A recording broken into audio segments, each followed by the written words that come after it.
Hello എല്ലാവർക്കും നമസ്കാരം. മാഷിക് അക്കാഡമിയുടെ പുതിയൊരു വീഡിയോ സെഷനിലേക്ക് സ്വാഗതം. ഞാനിന്ന് നിങ്ങളുടെ മുമ്പിൽ വന്നിരിക്കുന്നത് ഡയറി ഫാം ഇൻസ്ട്രക്ടർ കോഴ്സുമായി ബന്ധപ്പെട്ട് അതിൻ്റെ സിലബസ് എന്താണ്, അല്ലെ ആ സിലബസിൻ്റെ എക്സ്പ്ലനേഷൻ ഒന്ന് തരാമോ എന്ന് പറഞ്ഞുകൊണ്ട് തന്നെ ഒട്ടനവധി കുട്ടികൾ നമുക്ക് മെസ്സേജ് അയക്കുകയുണ്ടായി.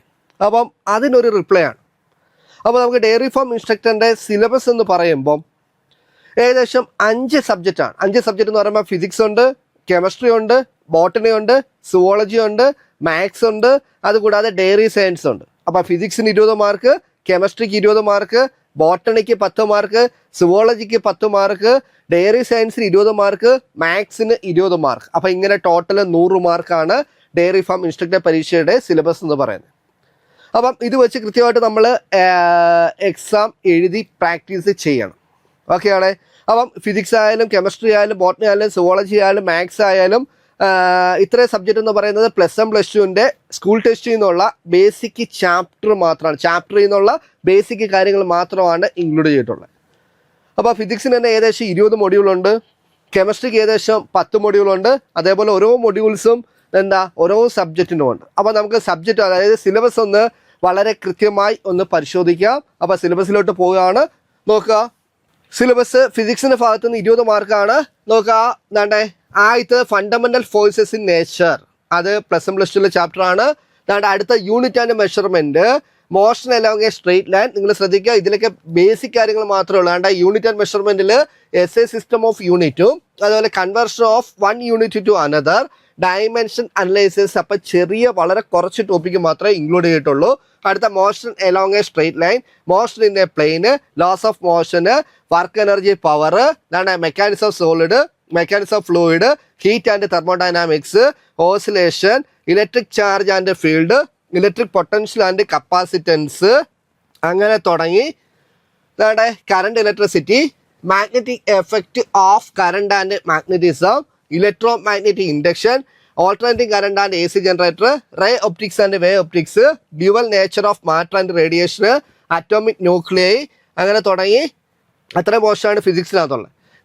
കെമിസ്ട്രിയുടെ ഭാഗത്ത് നിന്ന് വരുവാണെങ്കിൽ ശ്രദ്ധിക്കുക, കെമിസ്ട്രിയുടെ ഭാഗത്ത് നിന്ന് വരുവാണെങ്കിൽ structure of atom, structure of atom ആണ് 1 മാർക്കിനുള്ള സ്ട്രക്ചർ ഓഫ് ആറ്റം ആണ്. അത് കൂടാതെ chemical bonding, thermodynamics, equilibrium, organic chemistry, solutions, chemical kinetics, alcohols and phenols, aldehydes, ketones, carboxylic acid, biomolecules. അപ്പോൾ ഇത്രയാണ് കെമിസ്ട്രിയുടെ ഭാഗത്ത്. ഇനി ബോട്ടണിയുടെ ഭാഗത്ത് നിന്ന് 10 മാർക്കാണ് ഉള്ളത്.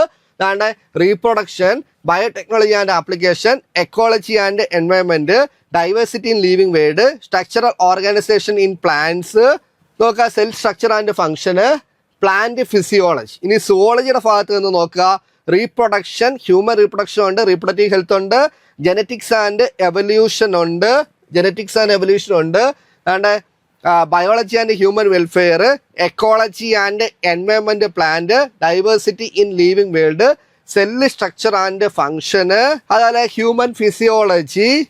ഇത്രയാണ്. മാത്സിന്റെ ഭാഗത്ത് നിന്ന് ടോട്ടൽ 20 മാർക്കാണ് നിൽക്കുന്നത്. ടോട്ടൽ 20 മാർക്കാണ്. അതും ഞാൻ പറഞ്ഞതിൻ്റെ തൊട്ട് തന്നെ +1 +2 സ്കൂൾ ടെസ്റ്റിന്റെ ബേസിക് മാത്സ് ചാപ്റ്റർ മാത്രമേ ഉള്ളൂ. ഒരു ചാപ്റ്റർ എടുക്കുന്നു, അതിനകത്ത് വളരെ ഇമ്പോർട്ടൻ്റ് ആയ കാര്യങ്ങൾ മാത്രമേ ഡയറി ഫാം ഇൻസ്ട്രക്ടറിന്റെ സിലബസ് ഇൻക്ലൂഡ് ചെയ്തിട്ടുള്ളൂ. നോക്കുക, സെറ്റ് നോക്കുക, യൂണിയന്, ഇന്റർസെക്ഷന്, അതുപോലെ കോംപ്ലിമെന്റ്, ഡിഫറൻസ് ഓഫ് സെറ്റ്. ഇത് 4 ടോപ്പിക്ക് മാത്രമേ സെറ്റ് എന്ന് പറയുന്ന +1 ആദ്യ ചാപ്റ്ററിൽ നിന്നുള്ളൂ. പെർമിറ്റേഷൻ കോമ്പിനേഷൻ ആണ്. അത് permutation of n different object taken in r at a time. വളരെ ചെറിയ പെർമിറ്റേഷൻ കോമ്പിനേഷന് വളരെ ചെറിയ സാധനങ്ങൾ മാത്രമേ ഉള്ളൂ. Differentiability and continuity, probability, binomial theorem, sequence series, relation and ഫംഗ്ഷന്, മെട്രിക്സ് ആൻഡ് ഡിറ്റർമിനന്റ്. ഓക്കെ, ഇനി അടുത്ത ഡയറി സയൻസ് ആണ്. ഇതാണ് പലർക്കും tight.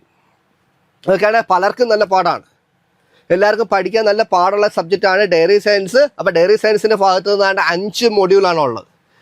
Diary development and cooperative system, അടുത്ത milk production, milk processing and preservation technique, അല്ല dairy product technology, quality control and safety in dairy industry. അപ്പം നിങ്ങൾ എപ്പോഴും പഠിക്കേണ്ടത് ഡയറി സയൻസ് കോൺസെൻട്രേറ്റ് ചെയ്ത് പഠിക്കണം. ബാക്കി 4 സബ്ജക്റ്റ് നമുക്ക് പഠിച്ചാൽ പെട്ടെന്ന് മാർക്ക് കിട്ടും. പക്ഷേ ഡയറി സയൻസ് നിങ്ങൾക്കൊരു പരിചയമില്ല, അതുകൊണ്ട് തന്നെ ഡയറി സയൻസിൽ നിന്നുള്ള മാക്സിമം ക്വസ്റ്റ്യൻസ് ചെയ്ത് പഠിക്കുക. മാക്സിമം ക്വസ്റ്റ്യൻസ് ചെയ്ത് പഠിക്കുമ്പോൾ എന്താ നിങ്ങൾക്ക് എറർ വരും. ആ എറർ വീണ്ടും എന്താ ചെയ്ത് പഠിക്കുക, അത് കറക്റ്റ് ചെയ്തെടുക്കുക. അപ്പോൾ മാക്സിമം എക്സാം എഴുതിയാണ് പ്രാക്ടീസ് ചെയ്യേണ്ടത്. അപ്പോൾ നിങ്ങൾക്കറിയാവുന്ന പോലെ തന്നെ ഡയറി ഫാം ഇൻസ്ട്രക്ടറിൻ്റെ ഫസ്റ്റ് റാങ്ക് ഉൾപ്പെടെ ഒട്ടേറെ ഉദ്യോഗാർത്ഥികളെ മെയിൻ റാങ്ക് ലിസ്റ്റിൽ എത്തിച്ച സ്ഥാപനമാണ് മാസ്റ്റർ കീ അക്കാഡമി. ഏറ്റവും കൂടുതൽ ഉദ്യോഗാർത്ഥികൾ ജോലി കയറിയ സ്ഥാപനം ഏതാ? മാസ്റ്റർ കീ അക്കാഡമിയിൽ നിന്ന് പഠിച്ചവരാണ്. അതുകൊണ്ട് തന്നെ ഞങ്ങളെ വിശ്വസിച്ച് നിങ്ങൾക്ക് നമ്മുടെ കോഴ്സിൽ ജോയിൻ ചെയ്യാം. ഓരോ മൊഡ്യൂൾ വൈസുള്ള മാക്സിമം ക്വസ്റ്റ്യൻ ഡിസ്കഷൻ ചെയ്യും. ഞാൻ പറഞ്ഞതിൻ്റെ കൂടെ തന്നെ മാക്സിമം ക്വസ്റ്റ്യൻസ് ചെയ്യുന്നു. നിങ്ങൾ ആദ്യം തിയറി പഠിക്കുന്നു, മാക്സിമം ക്വസ്റ്റ്യൻസ് ചെയ്യുന്നു, അതിനകത്ത് എറർ വരും, അത് കറക്റ്റ് ചെയ്ത് മുന്നോട്ട് പോകാം. എങ്കിൽ മാത്രമേ നമുക്ക് 1ാം റാങ്ക് ഉൾപ്പെടെ ആദ്യത്തെ 100 റാങ്കിൽ വരാൻ പറ്റത്തുള്ളൂ. അതുകൊണ്ട് തന്നെ മാസ്റ്റർ കീ അക്കാഡമി വിശ്വസിച്ച് നിങ്ങൾക്ക് നമ്മുടെ കോഴ്സിൽ ജോയിൻ ചെയ്യാം. ഞങ്ങളുടെ 10ാമത്തെ ലോങ് ടൈം ബാച്ച് ഈ വരുന്ന ഓഗസ്റ്റ് 5 ബുധനാഴ്ച മുതൽ തുടങ്ങിയാണ്. അതിന് മുന്നോടിയായിട്ട് ഓഗസ്റ്റ് 3-ാം തീയതി നമ്മളൊരു ഫ്രീ വെബിനാർ കണ്ടക്ട് ചെയ്യുന്നുണ്ട്. ആ ഫ്രീ വെബിനാറിൽ പങ്കെടുത്താൽ ഡയറി ഫാം ഇൻസ്ട്രക്ടർ കോഴ്സുമായിട്ട് ബന്ധപ്പെട്ട ഡൗട്ടുകളും അതുകൂടാതെ ഈ പോസ്റ്റുമായിട്ട് ബന്ധപ്പെട്ട ഡൗട്ടുകളും നമ്മൾ ക്ലിയർ ചെയ്ത് തരുന്നതായിരിക്കും. അപ്പോൾ എല്ലാവർക്കും നല്ലൊരു വിജയം ആശംസിക്കുന്നു. Thank you.